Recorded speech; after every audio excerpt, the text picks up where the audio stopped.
We live in a time where everybody wants to be a public figure. We live in a time where even people who have a private account spend their whole lives posting stuff and commenting on stuff to create an image and a projection of a reality that may bear no resemblance to the reality of their situation. We know that engagement with social media and our cell phones releases a chemical called dopamine. That's why when you get a text, it feels good. So, you know, we've all had it where you're feeling a little bit down or feeling a bit lonely. And so you send out 10 texts to 10 friends, you know, hi, hi, hi. Because it feels good when you get a response. It's why we count the likes. It's why we go back 10 times to see if my Instagram is growing slower. Did I do something wrong? Do they not like me anymore, right? The trauma for young kids to be unfriended, right? Because we know when you get it, you get a hit of dopamine, which feels good. It's why we like it. It's why we keep going back to it. Dopamine is the exact same chemical that makes us feel good when we smoke, when we drink, and when we gamble.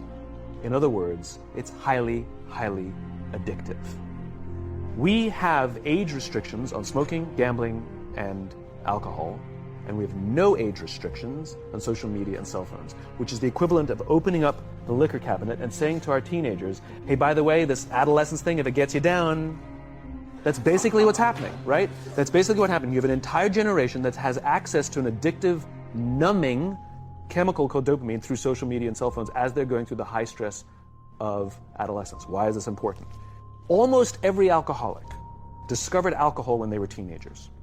When we're very, very young, the only approval we need is the approval of our parents. And as we go through adolescence, we make this transition where we now need the approval of our peers. Very frustrating for our parents, very important for us. It allows us to acculturate outside of our immediate families into the broader tribe. It's a highly, highly stressful and anxious period of our lives, and we're supposed to learn to rely on our friends. Anytime you have unbelief in your heart, it will cause you to try to perform to prove something that you don't really believe. In psychological terms, it's called the fraudulence complex, or some call it the imposter syndrome. And it speaks about how many of us have an inability to internalize our strengths and our accomplishments. Psychologists call it the imposter syndrome because they say that many of us secretly, deep down, feel like we're a fraud. Many of us secretly, deep down, feel like we have so much less to offer than what people expect. And that even when people compliment us, we figure that the reason that they're complimenting us is because they don't really see us for who we are. And if they ever saw us for who we are, if they ever saw how stupid we feel, if they ever saw how inexperienced we feel, if they really saw how nervous we really feel, they would kick us out the room.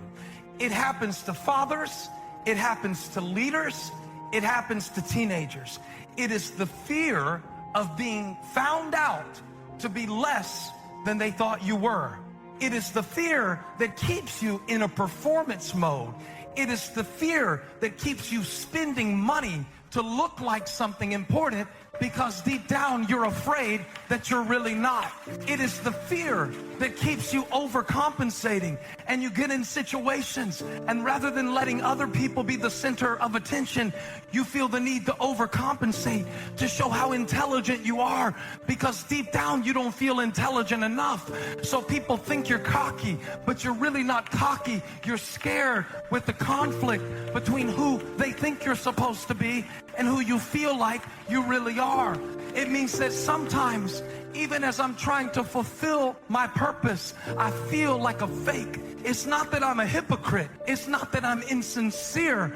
It's just that deep down inside, I'm a man who sometimes feels like a little boy. I want to be wise, but sometimes I feel like a fool. And I'm wondering, is there anybody here who lately has been up under the pressure of an expectation? And when you feel that, the temptation and the tendency is to prove it. I gotta prove I'm a good dad. I gotta prove it. And when you do it to prove it, it takes the joy out of it. And it's such a weird world we live in, isn't it? I mean, I'm so scared for my kids. Honestly, I don't even know what to tell them about growing up in a time where we've always had the pressure, but now the performance. Now everybody gets to experience performance anxiety because we all perform our lives for one another all the time, just constantly. I mean, if you cook a good meal for your family, it does not count unless you make an Instagram story out of the meal. Some people, quite by accident, discover alcohol and numbing effects of dopamine to help them cope with the stresses and anxieties of adolescence. Unfortunately, that becomes hardwired in their brains, and for the rest of their lives, when they suffer significant stress, they will not turn to a person, they will turn to the bottle. Social stress, financial stress, career stress, that's pretty much the primary reasons why an alcoholic drinks. What's happening is because we're allowing unfettered access to these dopamine-producing devices and media, basically it's becoming hardwired, and what we're seeing is as they grow older, too many kids don't know how to form deep, meaningful relationships. Their words, not mine. They will admit that many of their friendships are superficial. They will admit that they don't count on their friends, they don't rely on their friends, they have fun with their friends, but they also know that their friends will cancel on them if something better comes along. Deep, meaningful relationships are not there because they never practice the skill set, and worse, they don't have the coping mechanisms to deal with stress. So when significant stress starts to show up in their lives, they're not turning to a person, they're turning to a device, they're turning to social media, they're turning to these things which offer temporary relief. We know, the science is clear, we know that people who spend more time on Facebook suffer higher rates of depression than people who spend less time on Facebook. Because the truth of the matter is, some of you are hurting in ways that you don't have to hurt, because you are putting yourself in a position that you were not built to live in. Now, even Jesus couldn't please everybody. And he was sinless and spotless, and we expect that we can. You're never going to keep everyone happy. Quit trying to please people. When you come to the end of your life, you are not going to stand before people and give an account. You're going to stand before God. He's not going to say, did you keep everyone happy? Did you please all your family? Did you have the support from your coworkers? He's going to ask, did you fulfill my purpose for your life? And sometimes the pressure that we feel to be special does not come from God. It comes from culture, who tells you that you've got to be so special, so different, so unique, so set apart, but you already are.